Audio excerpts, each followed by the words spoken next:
नमस्ते दोस्तों, मैं विकास बोपिन और आप सबों का हमारे इस फार्मा नोट्स यूट्यूब चैनल में तहे दिल से स्वागत करता हूं। आज के इस वीडियो में हम लेकर के आए हैं कुछ मल्टीपल चॉइस क्वेश्चंस जो है NSAID टॉपिक से। ठीक है, non steroidal anti inflammatory drugs के रिगार्डिंग। तो यहाँ से देखेंगे कि किस तरीके से क्वेश्चंस बन सकते हैं। तो यहाँ पे सबसे पहला सवाल आप यहाँ पे देख सकते हो स्क्रीन पर। Which drug interaction with the NSAID can lead to the severe bone marrow suppression? देखो, ड्रग ड्रग इंटरेक्शन की बात आ रही है, तो बोन मैरो सप्रेशन के लिए NSAID के साथ में कौन सा ड्रग दिया जाएगा? तो यहाँ पे देखिएगा, लिथियम मिथोट्रिक्सेट या फिर वारफेरिन या फिर SSRI, serotonin selective serotonin reuptake inhibitors. तो यहाँ से सही जवाब होगा, अगर NSAID को मिथोट्रिक्सेट के साथ में अगर दोगे, ठीक है, अगर कोई पेशेंट मिथोट्रेक्सेट ले रहा है और उसको अगर पेन रिलीफ के लिए अगर NSAID देना है, तो अगर आप NSAID उसको देते हो तो मिथोट्रेक्सेट जो है रिनाल से बाहर नहीं जाएगा, यूरिन से बाहर नहीं जाएगा, इसका अकुमुलेशन होगा और इसके साथ में टॉक्सिसिटी देखी जाएगी आपको बोन मैरो सप्रेशन की।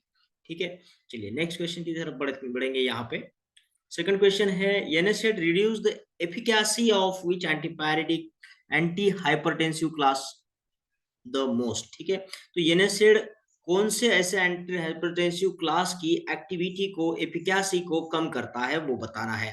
तो यहाँ पे अगर देखेंगे ऑप्शन में बीटा ब्लॉकर, एस इनहिबिटर है, कैल्शियम चैनल ब्लॉकर से, या फिर सेंट्रली एक्टिंग अल्फा 2 एगोनिस्ट। तो यहाँ से सही जवाब होगा दोस्तों, अगर किसी का यहाँ पे बीपी हाई हुआ है और वो एंटी हाइपरटेंसिव थेरापी पर है, जैसे कि यहाँ पे एस इनहिबिटर वाले ड्रग जो होते हैं, प्रिल वाले, एनालाप्रिल, लिसिनोप्रिल, कैप्टोप्रिल जैसे ड्रग वो अगर ले रहा है, तो उसको अगर पेन होगा और NSAID अगर आप दोगे, तो उसमें क्या होता है, ये एस इनहिबिटर जो है उसकी एंटी हाइपरटेंसिव एक्शन जो होती है, इसकी एंटी हाइपरटेंसिव एक्शन को NSAID जो है कम कर देता है। क्यों कम कर देता है? क्योंकि एस इनहिबिटर जो है वो रास सिस्टम से काम करता है।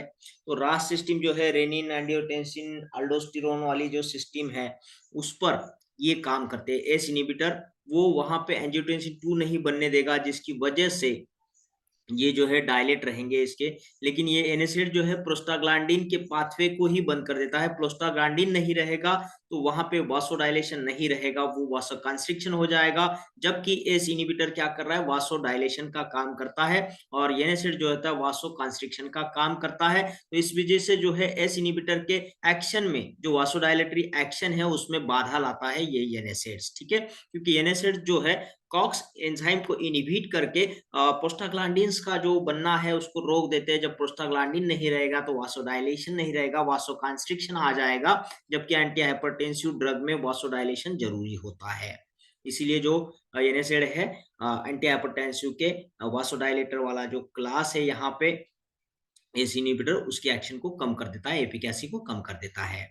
नेक्स्ट वाला क्वेश्चन ये रहा, concomitant use of NSAIDs plus SSRI, selective serotonin reuptake inhibitor, increases the risk of. देखो, NSAID और SSRI को अगर आपने साथ दोगे तो इससे क्या प्रॉब्लम हो सकता है, रिनाल स्टोन, हाइपरटेंशन, GI ब्लीडिंग या हेपेटोटॉक्सिसिटी। तो इन दोनों के कॉम्बिनेशन से हो सकता है दोस्तों GI ब्लीडिंग। ठीक है, NSAID तो आप जानते हो इसका मेन साइड इफेक्ट जो है GI ब्लीडिंग है, गैस्ट्रिक ब्लीडिंग होता है इसके अंदर। और SSRI अगर आप दोगे, ये थोड़ा एंटी डिप्रेसिव ड्रग आते हैं इसमें, तो ये जो है जो मतलब प्लेटलेट का कॉम्बिनेशन वाला जो थेरापी होता है, क्लॉट बनने का जो टेंडेंसी होता है ब्लड में, उसको कम कर देता है। तो क्लॉट नहीं बनने देगा, NSAID गैस्ट्रिक इरिटेशन करेगा, तो ये GI ब्लीडिंग हो सकता है। ठीक है, increase the risk of GI bleeding. Next वाला है, NSAIDs पर वारफेरिन में क्या होगा, अगर ये दोनों ड्रग ड्रग इंटरेक्शन में होगी तो क्या होगी इसमें? Decreases the INR, increases the INR, no INR change but increase the bleeding risk, या फिर प्रिवेंट द थ्रोम्बोसिस। तो इंटरनेशनल नॉर्मलाइजेशन रेशियो होता है, जो ब्लड अगर किसी का यहाँ पे बाहर आता है, मतलब कहीं कट होता है, ब्लड बाहर आता है, तो उसका जो क्लॉटिंग टाइम होता है, ठीक है, वो उसको आप INR बोलिएगा, इंटरनेशनल नॉर्मलाइजेशन रेशियो। तो उसका क्लॉटिंग टाइम जो है फिक्स होना चाहिए। ठीक है, तो यहाँ पे जब आप वारफेरिन के साथ में NSAID का कॉम्बिनेशन होता है, तो इसके INR में तो कोई बदलाव नहीं आता है। ठीक है, उसका ब्लीडिंग रेट का जो क्लॉटिंग टाइम है वो वही रहेगा, वो उसमें कोई चेंज नहीं आएगा, लेकिन ब्लीडिंग का रिस्क यहाँ पे बढ़ जाता है दोस्तों। तो ऑप्शन ये सी जो है इसमें सही होगा।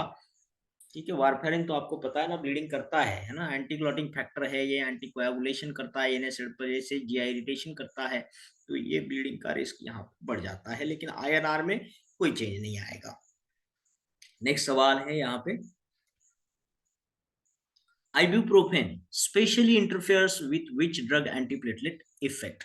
ठीक है, तो आइबुप्रोफेन जो है इंटरफेयर कर रहा है ड्रग के एंटीप्लेटलेट इफेक्ट के साथ में। किसके साथ में ये करेगा वो मैं आपको बता दूं, ये जो है यहाँ ऑप्शन क्लोपिडोग्रेल, वारफारिन, लोडोस, एस्पिरिन और हिपेरिन है, तो सही जवाब होगा एस्पिरिन के साथ में, क्योंकि एस्पिरिन और आइबुप्रोफेन जो है यहाँ पे कंपीट करते हैं कॉक्स 1 एंजाइम को चिपकने के लिए। ठीक है, कॉक्स 1 को इनहिबिट करने के लिए ये जो है यहाँ पे ये करते हैं, कंपटीशन करते हैं। तो एस्पिरिन से ज्यादा आइबुप्रोफेन वहां पे जाके चिपक जाता है, तो एस्पिरिन की जो एंटीप्लेटलेट यहाँ पे एक्टिविटी है तो वो थोड़ी सी कम हो जाती है। तो आइबुप्रोफेन यहाँ पे इंटरफेयर कर रहा है एस्पिरिन के एक्शन में। ठीक है, एंटीप्लेटलेट एक्शन जो होता है एस्पिरिन का, उसमें इंटरफेयर करेगा, एस्पिरिन का काम यहाँ पे होने नहीं देगा एंटीप्लेटलेट का। ठीक है, नेक्स्ट सवाल है, ट्रिपल वैमी नेफ्रोटॉक्सिसिटी इन्वॉल्व। ठीक है, यहाँ पे अगर 3 ड्रग कौन से कॉम्बिनेशन में दोगे तो ट्रिपल वैमी यानी नेफ्रो टॉक्सिसिटी बढ़ जाएगी, रिनाल की जो प्रॉब्लम है वहां पे बढ़ जाएगी, किडनी की प्रॉब्लम बढ़ जाएगी। तो ऐसा कॉम्बिनेशन बताना है। देखो एनएसएड तो सब में लिखा हुआ है, एस इनिबिटर, एआरबी जो है, प्रीलॉर, सर्टन वाले ड्रग्स, वारफेरिन, कार्टिकोस्टेरॉइड, मेथोट्रेक्सेट, और साथ में यहाँ पे कंबाइन किया हुआ है कहीं पे डायूरेटिक, हिपैरिन, एसएसआरआई और फिर लिथियम है। तो यहाँ से मैं आपको बता दूं, जो रिनाल के ऊपर प्रेशर स्ट्रेस डालने वाली जो कॉम्बिनेशन है ट्रिपल वैमी जिसको बोलते हैं, एनएसएड जो है ये तो रहेगा। दूसरा जो है एस इनिबिटर और एआरबीज, ये भी इसमें आएंगे। और जो है यहाँ पे डायूरेटिक, क्योंकि ये सभी क्या करते हैं, वासोडाइलेशन का काम कर रहे हैं यहाँ पे। और जब यहाँ पे वासोडाइलेशन होगा और ये डायूरेटिक जो है पूरा यहाँ पे उसके ऊपर का जो प्लाज्मा सेल्स होते हैं वो पूरा मतलब कम डाइल्यूट रहते हैं, यानी कि यूरिन बाहर जाता है, प्लाज्मा कम रहेगा। तो एस इनिबिटर ये तो पहले से ही यहाँ पे मतलब डायलेशन का काम करेंगे एनएसएड, तो इसमें से क्या होगा, प्रेशर कम रहेगा। ठीक है, यूरिन का जो भी ग्लोमेरुलर फिल्ट्रेशन रेट है, जो प्रेशर है वो कम हो जाएगा।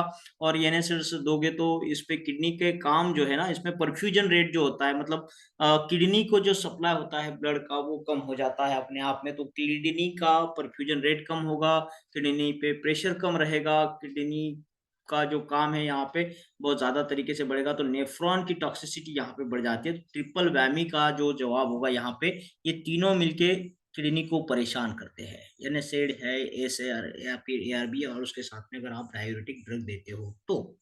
नेक्स्ट सवाल है यहाँ पे, एनएसएड्स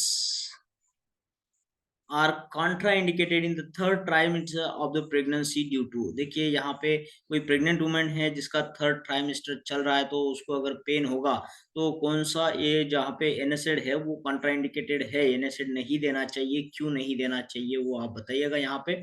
तो यहाँ पे देखो, फिटल लिवर टॉक्सिसिटी है, premature closure of the ductus arteriosus, या फिर टेराटोजेनिक इफेक्ट, या फिर प्लेसेंटल डिटैचमेंट। तो यहाँ से देखो, अगर जैसे बोला है प्रेग्नेंट है, थर्ड ट्राइमेस्टर चल रहा है, तो उसको अगर कोई पेन रिलीफ ड्रग देना है तो एनएसएड नहीं देना चाहिए। क्यों? क्योंकि अगर ये दोगे तो यहाँ पे जो है डक्टस आर्टरियोस का क्लोजर हो जाएगा, प्रीमैच्योर है ना, तो ये अगर क्लोजर हो जाएगा तो ये वो आर्टरी होती है, मतलब पल्मोनरी आर्टरी होता है, जिसके क्लोजिंग होने से क्या होता है, उस बच्चे में जो है यहाँ पे प्रेशर बढ़ जाता है। ठीक है, पल्मोनरी का जो है प्रेशर जो है यहाँ पे बढ़ जाता है, ये डक्टस को ओपन रहना चाहिए, क्लोज नहीं होना चाहिए। ठीक है, तो ये जो है पल्मोनरी आर्टरी को प्रॉब्लम क्रिएट करता है, इसके लिए यहाँ पे आपने ध्यान रखना है थर्ड ट्राइमेस्टर प्रेगनेंसी में एनएसएड नहीं देना है। नेक्स्ट है सवाल यहाँ पे, which drug increases the nephrotoxicity when combined with the NSAID. NSAID के साथ में कौन सा ड्रग अगर आप कंबाइन करते हो तो नेफ्रोटॉक्सिसिटी यानी कि रिनाल की टॉक्सिसिटी यानी कि किडनी की टॉक्सिसिटी जो है बढ़ जाएगी। तो यहाँ पे ऑप्शन दिया है टैक्रोलिमस, डायजेपम, अमोक्सिसिलिन और एटेनोलॉल। तो यहाँ पे जैसे टैक्रोलिमस है और साइक्लोसेरिन जैसे ड्रग होते हैं, ये नेफ्रॉन पे अपना टॉक्सिसिटी, मतलब नेफ्रॉन पे ये प्रेशराइज होते हैं, ये नेफ्रॉन के लिए टॉक्सिस होते हैं। तो टैक्रोलिमस, साइक्लोसेरिन को याद रखिएगा, ये जो है एनएसएड के साथ में जब कंबाइन होते हैं तो नेफ्रोटॉक्सिसिटी बढ़ जाती है। नेक्स्ट है यहाँ पे सवाल, aspirin induced asthma is due to, अब एस्पिरिन से अस्थमा क्यों हो रहा है? तो ये inhibit the leukotriene, excess leukotriene production, histamine release या फिर मस्कारिनिक एक्टिवेशन। तो यहाँ से सही जवाब होगा दोस्तों एस्पिरिन इंड्यूस्ड अस्थमा इसलिए होता है जब आप एस्पिरिन देते हो तो वो कॉक्स 1 का इनहिबिटर होता है, जिससे आगे आपका प्रोस्टाग्लैंडिन वगैरह वगैरह जो थ्रोम्बोक्सिन ए2 वगैरह जो है उसका बनने का प्रोसेस तो स्टॉप हो जाएगा, और ये जो आपका पाथवे है वो शंट हो जाएगा, आर्चिनोनिक एसिड पाथवे जो है तो शंट हो जाएगा, वो कहाँ पे जाएगा? लॉक्स पे जाएगा, ठीक है। लॉक्स वाला ज्यादा एक्टिवेट हो जाएगा। कॉक्स को आप बंद कर रहे हैं, एस्पिरिन तो कॉक्स को बंद कर रहा है, लेकिन यहाँ पे जो है आपके इसको बढ़ा रहा है, वो क्या बोलेंगे उसको, लॉक्स वाला जो पाथवे है ना उसको बढ़ाता है, तो उस हिसाब से यहाँ पे लॉक्स पाथवे जो है लुकोट्राइन का प्रोडक्शन करते हैं। जब लुकोट्राइन का प्रोडक्शन होता है तो आपको ब्रोंकोस्पैज्म होने लगता है, यानी कि हमारे ब्रोंको जो होते हैं वो स्पैज्म होने लगते हैं, कॉन्स्ट्रिक्शन होने लगता है, जिसकी वजह से यहाँ पे अस्थमा होने के चांसेस होते हैं एस्पिरिन के साथ में, ठीक है। नेक्स्ट है यहाँ पे सवाल, which NSAID has the lowest GI risk?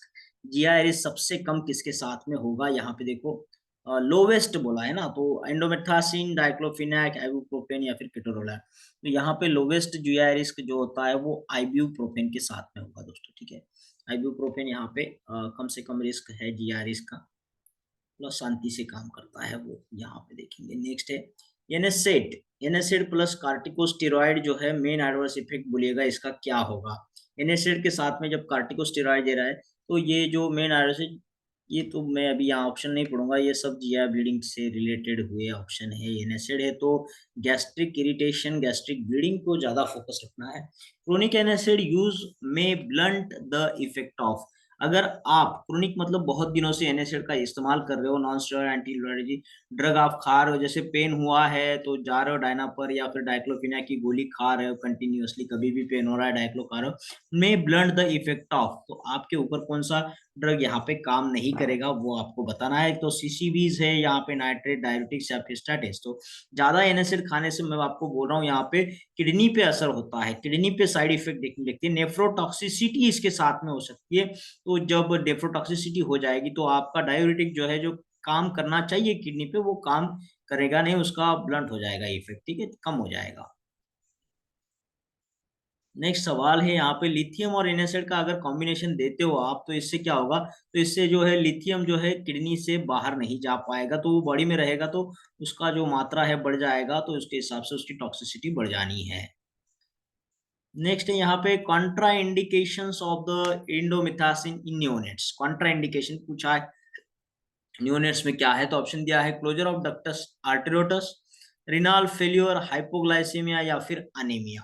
तो यहाँ से सही बात क्या है? कॉन्ट्रा इंडिकेशन बताना है। देखो कॉन्ट्रा इंडिकेशन में आप समझ जाइएगा हम क्या बोल रहे हैं। इंडोमिथासिन इन न्यूनेट्स में इंडोमिथासिन जो है यहाँ पे कॉन्ट्राइंडिकेशन होता है रिनाल फेलियर में, ठीक है।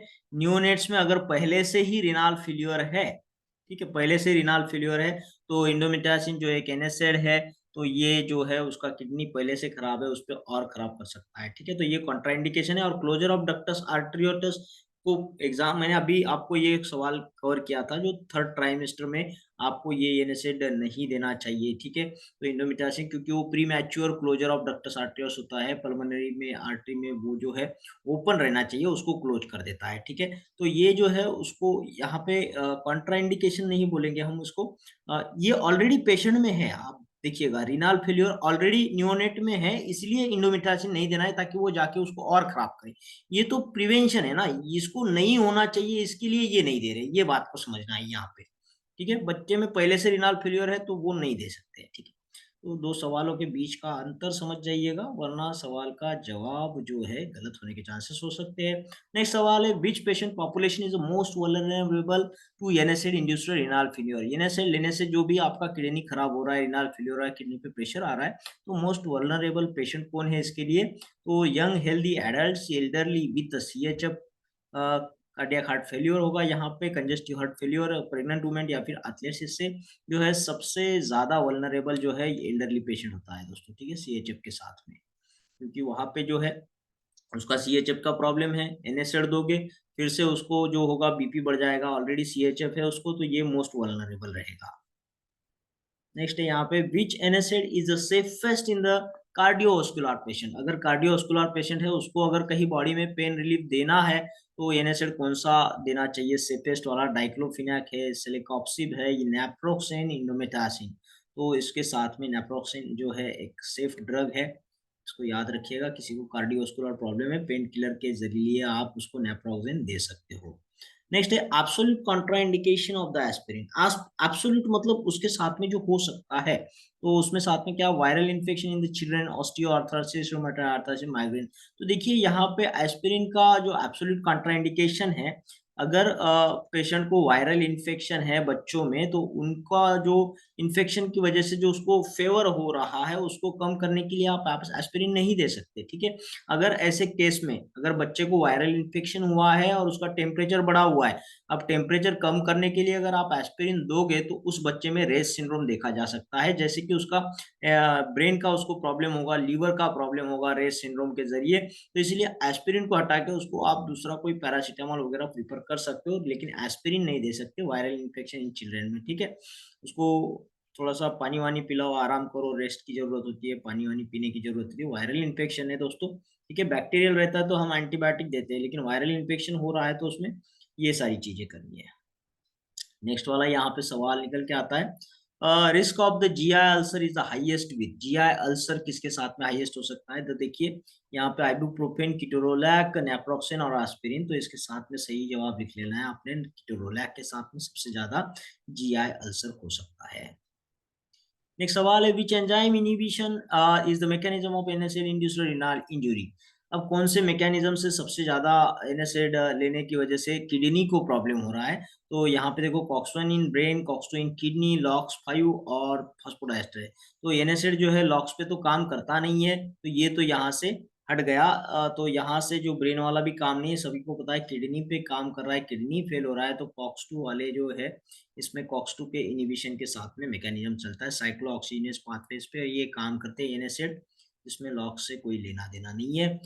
कॉन्कोमिटेंट एनएसएड और डाइगोक्सिन को दोगे तो जैसे लिथियम के साथ में लिथियम की टॉक्सिसिटी हुई, डॉक्सिसिन डाइगोक्सिन के साथ में डाइगोक्सिन की यहाँ पे टॉक्सिसिटी बढ़ जाएगी दोस्तों, ठीक है। नेक्स्ट है दोस्तों, यहाँ पे मैं आपको बताना चाहूँगा, ये जो यहाँ पे एमसीक्यूज़ है वो हमारे टेलीग्राम चैनल पे अभी अपलोड हो जाएँगे। हमारे एमसीक्यूज़ वाला जो टेलीग्राम चैनल है, आपको अगर इसके साथ में एक्सेस चाहिए तो ₹2000 आपको यहाँ पे कंट्रीब्यूट करना पड़ेगा।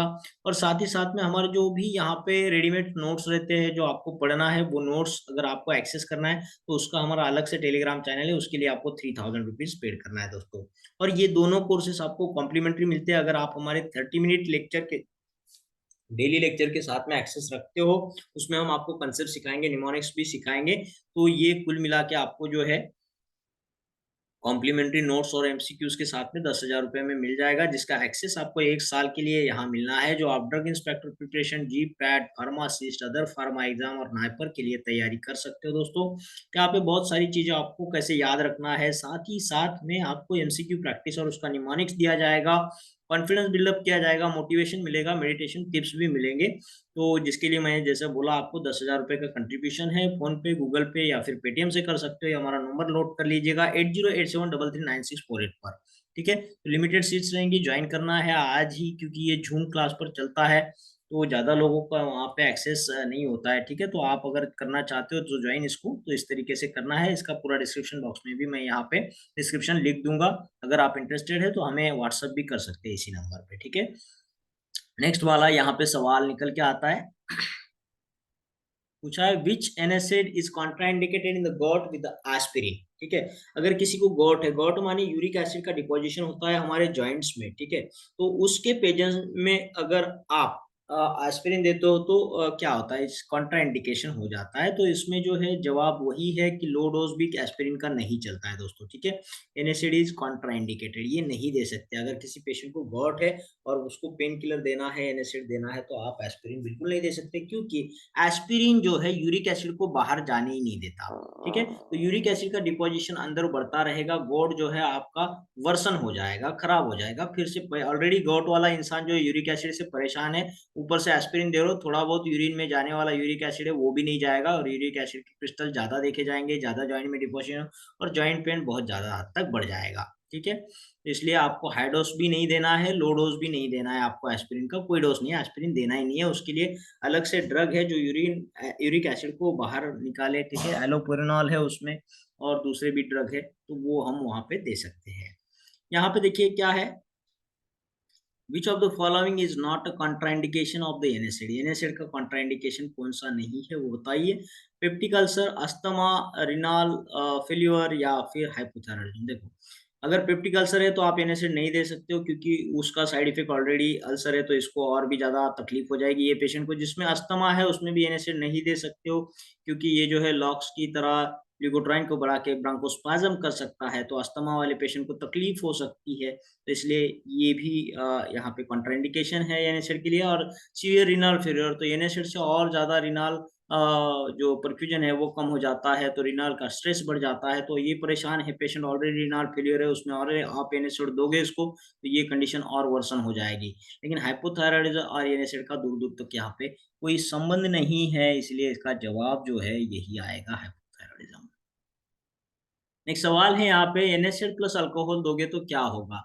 ठीक है, तो यहाँ पे आपको सभी को पता होगा कि लोग दारू पीते हैं तो उनका पेट जो है थोड़ा गर्म हो जाता है, भूख वॉक लगती है, तो एसिडिक एनवायरनमेंट बन जाता है, और एनएसएड से भी जीआई पे ऊपर काम करते हैं, तो जीआई ब्लीडिंग का रिस्क यहाँ पे बढ़ जाता है। ठीक है, दोनों को जीआई का इरिटेशन हो रहा है, ऊपर से दोनों का मिलके एडिक्टिव इफेक्ट आएगा, तो वो जीआई ब्लीड का रिस्क हो सकता है।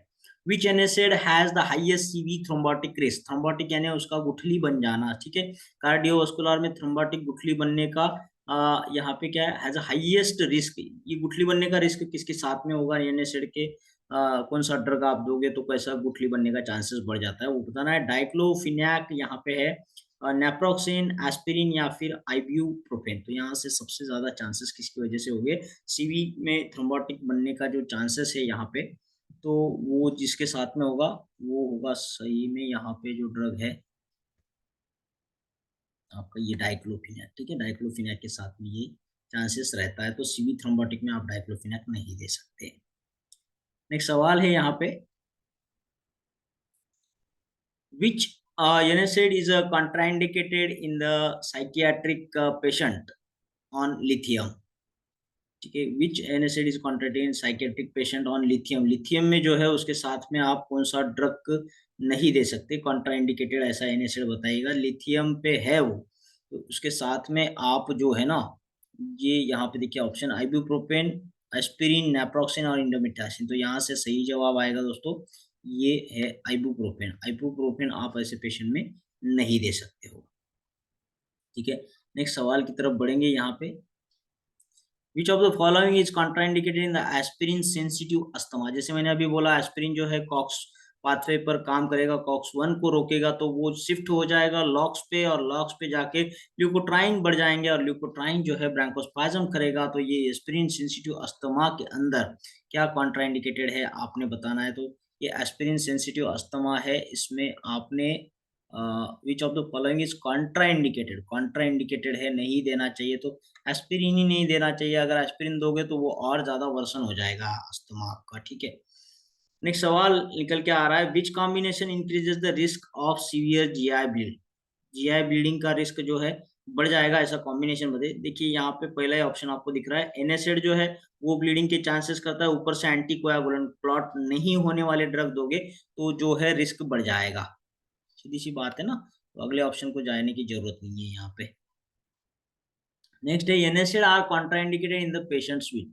वैसे कौन से पेशेंट को आप NSAID नहीं दे सकते, डायबिटीज दिया हुआ है, मायोकार्डियल इंफेक्शन है, माइल्ड हाइपरटेंशन है, या फिर ऑस्टियोआर्थराइटिस होगा। तो इसका सही जवाब है दोस्तों यमाई के साथ में, रिसेंट मायोकार्डियल इंफ्रैक्शन जिसको हुआ है उसके साथ में आप NSAID नहीं दे सकते हो, इसमें बीपी बढ़ता है, आप याद रखिएगा। ठीक है, नेक्स्ट यहाँ पे है, सवाल निकल के आता है, which drug interaction is due to the protein binding displacement. Protein binding displacement वाला यहाँ पे आपने ड्रग इंटरेक्शन बताना है। तो NSAID warfarin, NSAID SSRI, corticosteroid के साथ में, या फिर एस इनहिबिटर के साथ में। तो सही जवाब होगा दोस्तों यहाँ पे पहला ही जवाब सही है इसका, क्योंकि एनएसिड जो आता है ना, तो प्रोटीन बाइंडिंग से जो वारफेरिन है उसको वहां से हटाने का काम करता है, तो वारफेरिन का लेवल वहां से बढ़ जाता है, तो ब्लीडिंग का रिस्क और ज्यादा बढ़ जाता है। ठीक है, नेक्स्ट सवाल है यहाँ पे, which NSAID is the least nephrotoxic. Renal पे जिसका कम से कम टॉक्सिसिटी कम हो, है ना, टॉक्सिसिटी कम हो, ऐसा ड्रग आपको बताना है। कौन सा ड्रग वो होगा आपको यहाँ से निकालना है। तो देखिए least nephrotoxicity, indomethacin, aspirin, low dose, diclofenac या फिर पिटोला। तो यहाँ से जो है लो डोज एस्पिरिन जो है इसका इफेक्ट रिनाल पे थोड़ा सा कम होता है, कम लेस टॉक्सिक है, बाकी सारे टॉक्सिसिटी प्रोड्यूस करते हैं। कंकोमिटेंट एनासिड प्लस साइक्लोस्पोरिन अगर आप दोगे, ये तो क्वेश्चन मैंने अभी आपको बताया था, टैक्रोलिमस वाला और साइक्लोस्पोरिन वाला, दोनों जो है ना नेफ्रॉन की टॉक्सिसिटी बढ़ा देते हैं। तो यहाँ पे ये जो आएगा नेफ्रॉन की टॉक्सिसिटी बढ़ाने वाली, ठीक है, ये आएंगे। नेक्स्ट वाला है सवाल यहाँ पे, which NSAID has the sulphonamide moiety and may cause the allergy. ठीक है, ऐसा कौन सा ड्रग है जिसको सल्फा के जैसा एलर्जी प्रोड्यूस हो सकता है यहाँ पे। तो यहाँ ऑप्शन दिया है सेलिकॉक्सिब, नैप्रोक्सेन, आइब्यूप्रोफेन, डाइक्लोफिनाक। तो सही जवाब होगा कि सेलोकॉक्सिब जो है कॉक्स2 का सेलेक्टिव इनहिबिटर, तो इसके साथ में सल्फोनामाइड moiety प्रेजेंट होती है। सल्फा एलर्जी जैसा ये ड्रग ये यहाँ प्रोड्यूस कर सकता है। जिनको सल्फा एलर्जी है, सल्फा ड्रग से जिन पेशेंट को एलर्जी है, उनको अगर पेन हो रहा है तो पेन रिलीफ के लिए आप सेलोकॉक्सिब नहीं दे सकते हो, क्योंकि उसको सल्फा ड्रग्स का एलर्जी है। तो इसमें सल्फोनामाइड moiety है, तो उसको वो एलर्जी इसके साथ में भी होता है। ठीक है, तो ये छोड़ के देना है। In CHF congestive heart failure NSAIDs are contraindicated due to, ऐसा क्यों है, क्यों दे रहे नहीं दे सकते हम एनएसएड CHF वाले को। तो क्या होता है यहाँ पे देखो, ऑप्शन दिया प्रीलोड आफ्टर लोड बढ़ जाएगा, हार्ट रेट कम हो जाएंगे, कॉन्ट्रैक्टिलिटी बढ़ जाएगी, अरिथमिया हो जाएगा। तो इसमें सही जवाब होगा दोस्तों एनएसएड जब आप लेते हो तो इसमें जो है आपका बीपी बढ़ जाता है। बीपी बढ़ जाना यानी कि यहाँ पे प्रीलोड आफ्टर लोड बढ़ जाता है। ठीक है, ये वाला जवाब यहाँ से सही होगा। नेक्स्ट है which NSAID has the highest हिपैटोटॉक्सिक, सबसे ज्यादा हिपैटोटॉक्सिक कौन सा ड्रग है वो बताइएगा। ठीक है, हिपैटो यानी कि लीवर पे टॉक्सिसिटी, ये किडनी पे नहीं बोल रहा है, अभी लीवर पे बोल रहा है। किडनी पे तो सारे एनासिड आ रहे हैं, तो हिपैटो वाला अलग है। तो यहाँ से सही जवाब आपने लिखना है डाइक्लोफिनेक। ठीक है, डाइक्लोफिनेक का सबसे ज्यादा यहाँ पे हिपैटोटॉक्सिसिटी होगा। नेक्स्ट है which of the following is a relative contraindication. देखो एब्सोल्यूट की बात नहीं चल रही है, रिलेटिव कॉन्ट्राइंडिकेशन। एब्सोल्यूट तो पता है आपको, ब्रोंकोस्पाज्म से अस्थमा होगा, यहाँ पे एल्डरली एज नहीं आएगा। जीआई ब्लीडिंग तो एब्सोल्यूट है, बिल्कुल कोई भी इसी को हाथ लगाए। रिनल फेल्योर भी इसमें होता है, किडनी पे प्रेशर बढ़ रहा है। तो एल्डरली एज जो है ना, ये रिलेटिव फैक्टर यहाँ से निकल के आता है, कॉन्ट्राइंडिकेशन है ना। तो रिलेटिव एल्डरली में आपने इसको याद रखना है। नेक्स्ट है which NSAID is contraindicated in the CABG surgery pain. ठीक है, कैब जी सर्जरी पेन में कौन सा ड्रग यहाँ पे कॉन्ट्राइंडिकेशन है। तो देखिए सेलिकॉक्सिब, पैरासीटामोल, एस्पिरिन, लोडोस या फिर नेप्रोक्सेन। तो कॉन्ट्राइंडिकेटेड इन कैब जी अगर हो जाता है ना, तो उसमें जो है क्लॉट नहीं होना चाहिए, इसलिए जो है यहाँ से सेलिकॉक्सिब को जो है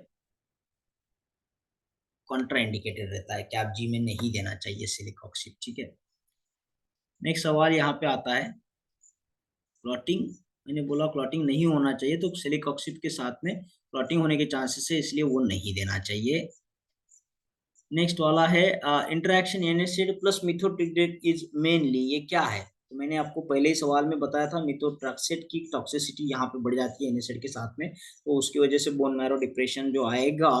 तो यहाँ पे ये जो है मिथोट्रिक्सेट का जो एक्सक्रीशन है ना, उसको रोक रहा है, इसलिए इसको ये बढ़ा रहा है बॉडी में। तो रिनाल क्लियरेंस पे फार्माकोकाइनेटिक वाला ये जो है इनका मेन इंटरेक्शन है, क्योंकि उसका क्लियरेंस नहीं होने दे रहा है ना वो रिनाल का। तो यहाँ पे फार्माकोडायनेमिक नहीं आएगा। साइटोक्रोम प्री एंजाइम इनिबिशन की कोई बात नहीं है, प्रोटीन बाइंडिंग का कोई बात नहीं है यहाँ पे। ठीक है, प्रोटीन बाइंडिंग का वो वारफेरिन वाला केस था। नेक्स्ट सवाल है यहाँ पे विच एनासिड में वर्सन द अनकंट्रोल्ड हाइपरटेंशन। ठीक है, किसी पेशेंट को हाइपरटेंशन है तो उसको और भी ज्यादा खराब करेगा, कौन सा एनासिड है वो बताइएगा। ऑप्शन दिया है नेप्रोक्सेन, इंडोमेथासिन, एस्पिरिन या फिर सेलिकॉक्सिब। तो यहाँ पे हाइपरटेंशन जो है ना, ये जो है इंडोमेथासिन, इंडोमेथासिन की बात आती है तो याद रखिएगा, दिल के जो ये प्रॉब्लम्स है वो बढ़ाता है इंडोमेथासिन। ठीक है, नेक्स्ट वाला है NSAID induce GI injury is minimized by. अगर आपने डाइक्लोफिनेक लेनी है, पेन किलर है, आपको पेन हुआ है तो पेन किलर के लिए आपने डाइक्लोफिनेक लिया है, तो उसके साथ में जो जीआई का इंजुरी आपको दिख रहा है ना, पेट में जलन होने जैसा, तो उसको कम कैसे किया जाए? इज मिनिमाइज्ड बाय, ऑप्शन दिया है पीपीआई, स्टैटिन्स, एंटीहिस्टामाइनिस या फिर बीटा ब्लॉकर। तो सीधी सी बात है, हम एंटासिड के तौर पर जो है प्रोटॉन पंप इनिबिटर जो ओमेप्राजोल, लैंसोप्राजोल, रैबेप्राजोल जैसे ड्रग यहाँ पे लिए जाते हैं। पीपीआई जो है जीआई इंजरीज में आपको मिनिमाइज करने के लिए काम आता है। नेक्स्ट सवाल है, which NSAID interaction leads to the hyponatraemia and the renal injury. देखो पूरा जो है आपका हाइपोनेट्रिया में तो सोडियम कम हो जाना, ठीक है, सोडियम जो है कम हो जाएगा और रीनल इंजरी हो जाएगी। तो ऐसा इंटरेक्शन यहाँ पे कौन सा है? देखो एनएसएड तो सभी जगह है, डायरेटिक, बीटा ब्लॉकर, एंटीस्टैटिन, स्टैटिन्स। तो यहाँ से सही जवाब आएगा दोस्तों, ये दो कॉम्बिनेशन जो है बड़े ही यहाँ पे अपोजिट साइड में होते हैं, क्योंकि एनएसएड जो है आपका यहाँ पे बीपी बढ़ाते हैं और डायरेटिक जो है बीपी कम करने के लिए दे जाते हैं, तो इन दोनों के बीच में बेचारी किडनी जो है इंज्योर हो जाती है, ठीक है, तो रीनल इंजरी है, अपोजिट एक्शन है दोनों के किडनी के ऊपर, उसको क्या करना समझ में नहीं आएगा, परेशान हो जाएगी आपका किडनी, ठीक है। और हाँ दोस्तों, फिर से मैं आपको बोलना चाहूंगा, ये पूरा जो एमसीक्यूज है हमारे टेलीग्राम चैनल पे अभी अपलोड किया जाएगा, तो इसको एक्सेस करने के लिए आपको 2000 रुपये का कंट्रीब्यूशन करना है। साथ ही साथ में हमारा दूसरा जो है बेस्ट रेडीमेड नोट्स वहाँ पे आपको मिलते हैं, उसको एक्सेस लेने के लिए आपको 3000 रुपये का यहाँ पे कंट्रीब्यूशन करना है। तो इसके साथ में अगर आप हमारा डेली 30 मिनट लेक्चर का जो ये है प्रोग्राम है वो ज्वाइन करते हो, तो सुबह सुबह 30 मिनट का लेक्चर आपको मिल जाएगा, बिल्कुल आप बूस्टअप हो जाओगे, एनर्जी रहेगी आपके साथ में, आप दिन भर ऐसा लगेगा कि मैं स्टडी से कनेक्टेड हूँ। और रोज ऐसा होता रहेगा, आपको कंसेप्ट सिखाएंगे, निमोनिक सिखाएंगे, जूम क्लास के ऊपर ये सब कुछ होगा।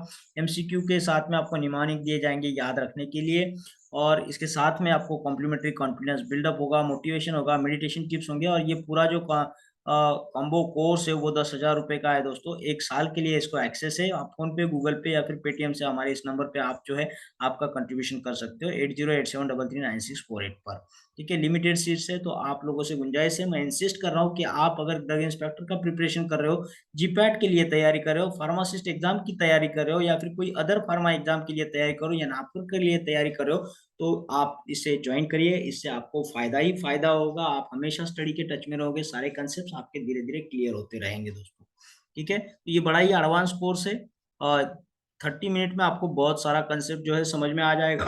इसके साथ में आपको जो बड़े बड़े एमसीक्यूज होते हैं समझ में नहीं आते, उनका भी क्लैरिफिकेशन, और उनके साथ में याद रखने के लिए निमोनिक्स भी आपको दिया जाता है। तो कोशिश करिएगा इसे ज्वाइन करें, और कुछ प्रॉब्लम हो तो आप हमारे इसी व्हाट्सएप नंबर पे भी व्हाट्सएप करके पूछ सकते हो, ठीक है। जो भी है इसके रिगार्डिंग मैं डिस्क्रिप्शन बॉक्स में लिख के रखा हूँ, आप उस वहां से पढ़िएगा, ठीक है, कोई दिक्कत नहीं आएगा। नेक्स्ट सवाल है, which analgesic is preferred over the NSAID in a patient on an anticoagulant.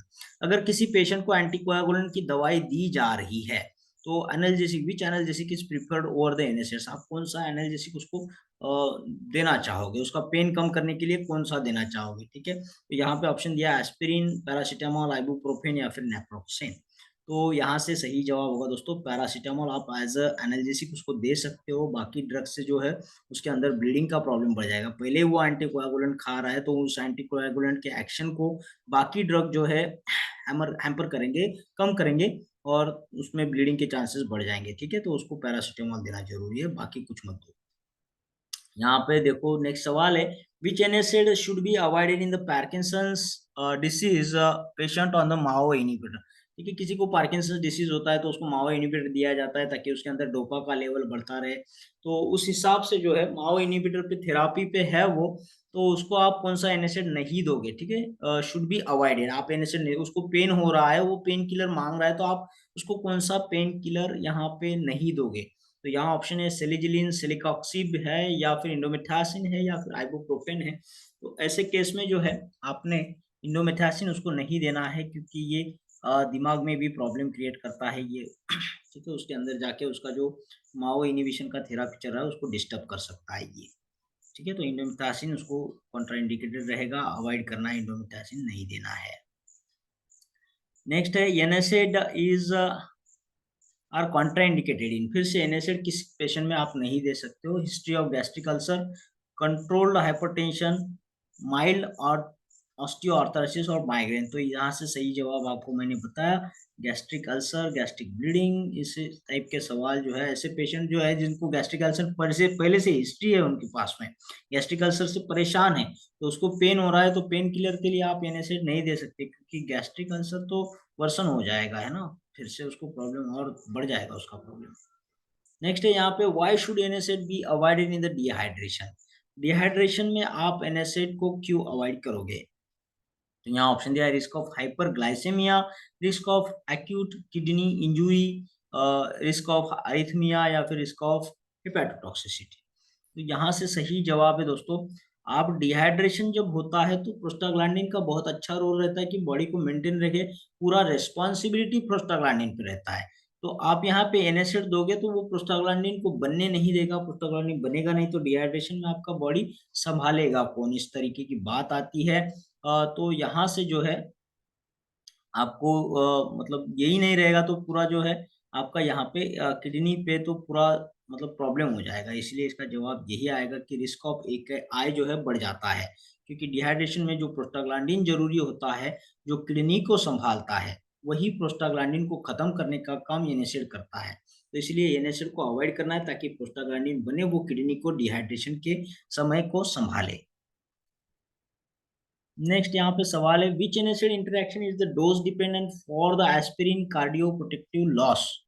ठीक है, तो एस्पिरिन कार्डियो प्रोटेक्टिव लॉस को आपको बताना, तो which NSAID interaction is the dose dependent. ठीक है, डोज डिपेंडेंट इंटरेक्शन वाला तो एस्पिरिन है, एस्पिरिन के साथ में मैंने आपको बोला है पहले क्वेश्चन में, आइबुप्रोफेन जो है उसके साथ में कम्पीट करता है कॉक्सवन एंजाइम को इनिबिट करने के लिए, दोनों दौड़ते हैं ना कॉक्सवन को पकड़ने के लिए, तो इसीलिए यहाँ पे dose dependent aspirin cardio protection loss से हमें बचना है, तो आइबुप्रोफेन जैसे ड्रग्स का यहाँ पे देना जरूरी है, क्योंकि वही इंटरेक्शन करेगा एस्पिरिन के साथ में।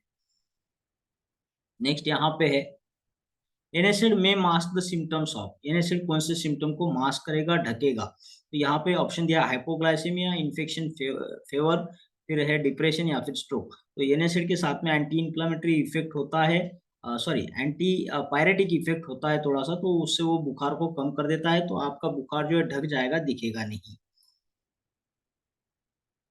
ठीक है, पेन रिलीफ तो है ही, वो एनाल्जेसिक तो है ही, लेकिन साथ में थोड़ा सा उसका एंटीपायरेटिक इफेक्ट भी है, तो अगर आपको बुखार है तो बुखार भी वो कम कर देगा और उस बुखार के सिम्टम को ढक जाएगा। वैसे तो बुखार कम करने के लिए पैरासीटामोल ड्रग दिया जाता है। Which NSAID is contraindicated in the psychiatric patient due to the CNS के साइड इफेक्ट्स है, साइकेट्रिक पेशेंट है, सीएनएस के साइड इफेक्ट्स में दिखे जाते हैं, तो इस केस में आपको क्या देना, एनएसिड इज कॉन्ट्राइंडिकेटेड, कौन सा नहीं देना है वो बताना है। तो इंडोमेथासिन, आइबुप्रोफेन, डाइक्लोफिनेक और नाइट्रोजन, तो ये जो है दिल की बीमारी को बढ़ाने वाला जो ड्रग है इंडोमेथासिन, यहाँ से सही जवाब होगा दोस्तों। ठीक है, नेक्स्ट है, यहाँ पे सवाल निकल के आता है, देखो एब्सोल्यूट कॉन्ट्राइंडिकेशन ऑफ एनएसिड, एब्सोल्यूट बोला है तो ठीक है, सीधी सी बात है, जीआई पे जाइए या फिर किडनी पे जाइए। नेक्स्ट वाला सवाल है यहाँ पे, NSAID in combination with ACE inhibitor may cause. ठीक है, यहाँ से क्या होगा बताइएगा, हाइपर कैलेमिया होगा, हाइपोकैलेमिया, हाइपोनेट्रीमिया या फिर हाइपोकैल्सीमिया। हाइपो मतलब कम होना, हाइपर मतलब बढ़ना, तो यहाँ पे देखिएगा NSAID in combination with ACE inhibitor may cause. तो देखो एस इनहिबिटर आप दे रहे हो पहली बात, और एनएसिड भी दे रहे हो, तो इसमें क्या होगा, इसको बड़ा गौर से देखिएगा, गौर से समझिएगा।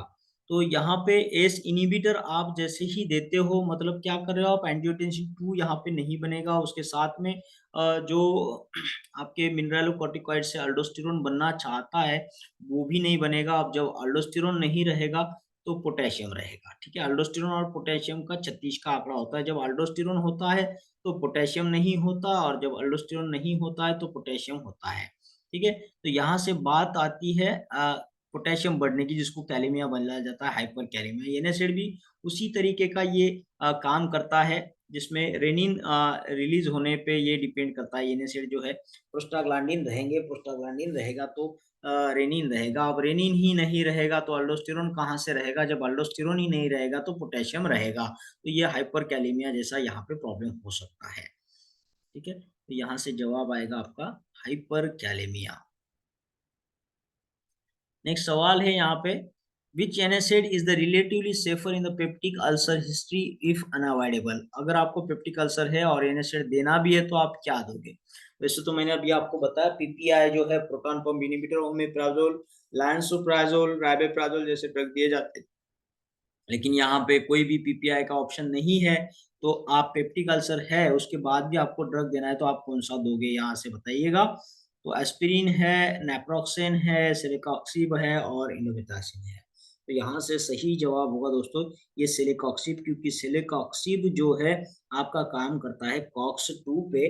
बाकी जो है ये जो कॉक्स 1 पे थोड़ा इफेक्ट दिखाते हैं, इसलिए ये जो है पेप्टिक अल्सर जो है बढ़ाता है उसके रेस। ये भी सेलिकॉक्सिब भी बढ़ाता है, लेकिन ये थोड़ा सा कॉक्स 1 पे एक्शन कम है इसका। सेलेक्टिव कॉक्स 2 इनहिबिटर है, इसके लिए ये दे सकते हैं। ठीक है, वैसे तो मैंने बोला कौन सा देना है, PPI प्रोटॉन पंप इनहिबिटर वाले जो है ओमेप्राजोल, लांसोप्राजोल वो देते हैं। ठीक है दोस्तों, और हाँ फिर से एक बार मैं आपको यहाँ पे इंसिस्ट करता हूँ कि इस प्रोग्राम को जरूर ज्वाइन करेगा, क्योंकि बहुत सस्ता कोर्स है ये। एक साल के लिए आपको 10,000 रुपये देने हैं, मतलब डेली का आपका 30-35 रुपये का जो है लेक्चर हो जाएगा। उसमें आपको MCQ भी मिलेंगे, उसमें आपको रेडीमेड नोट्स मिलेंगे, आपके कंसेप्ट क्लियर होंगे, नेमोनिक्स होंगे। देखो कंसेप्ट क्लियरेशन के बगैर आप कोई एग्जाम यहाँ पे क्वालिफाई नहीं कर सकते। MCQ भी कितना पढ़ोगे, कितना याद रखोगे, कंफ्यूजन तो होते रहता है। तो इसलिए इनके साथ में निमानिक्स बनाना जरूरी है, ये कंसेप्ट समझना बहुत जरूरी है, ताकि क्वेश्चंस के आंसर आप तुरंत दे पाए। ठीक है, तो आप कोई ड्रग इंस्पेक्टर का प्रिपरेशन कर रहे हो, जीपैट के लिए तैयारी कर रहे हो, फार्मासिस्ट एग्जाम के लिए तैयारी कर रहे हो, या फिर किसी और फार्मा एग्जाम के लिए तैयारी कर रहे हो, या नाइपर की तैयारी कर रहे हो, तो हमारे साथ में जुड़ जाइएगा, क्योंकि ये 30 मिनट का डेली बूस्ट लेक्चर आपके साथ में रहेगा, जिससे आपको आत्मविश्वास मिलेगा कि मुझे बहुत कुछ आता है, मेरे कंसेप्ट क्लियर है, मेरे साथ में निमोनिक्स है, मैं बहुत सारे सवालों के जवाब दे सकता हूँ। अभी आप फर्स्ट ईयर में हो, सेकंड में हो, थर्ड में हो, फाइनल हो, जहां पर भी हो, ये कोर्स ज्वाइन करके अपने फार्मेसी के नॉलेज को जो है बुलंद कर सकते हो। आपका आत्मविश्वास काफी हद तक बढ़ जाएगा। मैं ये नहीं कहता कि आप तैयारी नहीं कर सकते, आप खुद ब खुद तैयारी कर भी सकते हो, और साथ में यहाँ से भी आप नॉलेज लेकर बिल्कुल असिस्टेंट के साथ में एडिशन इफेक्ट मिलेगा आपको, जो आपको बढ़ाने के लिए, तुरंत आगे जाने के लिए बहुत हेल्पफुल रहेगा, आपको कंपटीशन में पकड़ के रखेगा। ठीक है, तो आपका जो है सिलेक्शन हर जगह होने के चांसेस बढ़ जाएंगे। तो यहाँ MCQ की प्रैक्टिस भी निमोनिक के साथ में होती है, कॉन्फिडेंस बिल्डअप, मोटिवेशन और मेडिटेशन टिप्स भी आपको मिलेंगे। देखो कुछ चीजें पढ़नी होती है वो अलग माइंडसेट में पढ़नी होती है, कुछ चीजों को याद रखना है तो अलग माइंडसेट में याद रखना होता है, जिसके लिए मेडिटेशन का होना जरूरी है। ठीक है, मेडिटेशन एक दिन की बात नहीं है, रोजाना करना पड़ता है। वो कैसे करते हैं वो भी आपको यहाँ पे टिप्स में मिलते रहेगा। तो ये कोर्स पूरा ज्वाइन करने के लिए, कॉम्बो पैक ज्वाइन करने के लिए सिर्फ 10,000 रुपये आपको कंट्रीब्यूट करना है, फोन पे, गूगल पे या फिर पेटीएम से हमारे इस नंबर पर 8087339648 पर। जैसे आपका कंट्रीब्यूशन हो जाता है, आपको ये सारे कोर्सेज के साथ में एक्सेस मिलेगा। साथ ही साथ में डेली सुबेरे आपको 30 मिनट का लेक्चर से बूस्टअप भी मिलेगा। ठीक है, तो लिमिटेड सीट से जूम पे क्लास होता है, जूम मीटिंग के अंदर। तो आप कोशिश करिएगा जल्द से जल्द इसे ज्वाइन करें और अपना सीट बुक करें दोस्तों। तो फिर मिलते हैं अगले अच्छे लेक्चर के साथ में, इससे भी बढ़िया लेक्चर के आपके साथ में लेके आते रहेंगे। और आप लोगों ने इन चैनल को भी प्यार देना है, लाइक करना है, शेयर करना है, और जो भी आपके यहाँ पे कमेंट्स है, कॉम्प्लीमेंट्स है, डिस्क्रिप्शन बॉक्स में लिखते रहना है दोस्तों। तो फिर मिलेंगे अगले वीडियो के साथ में, तब तक के लिए थैंक यू।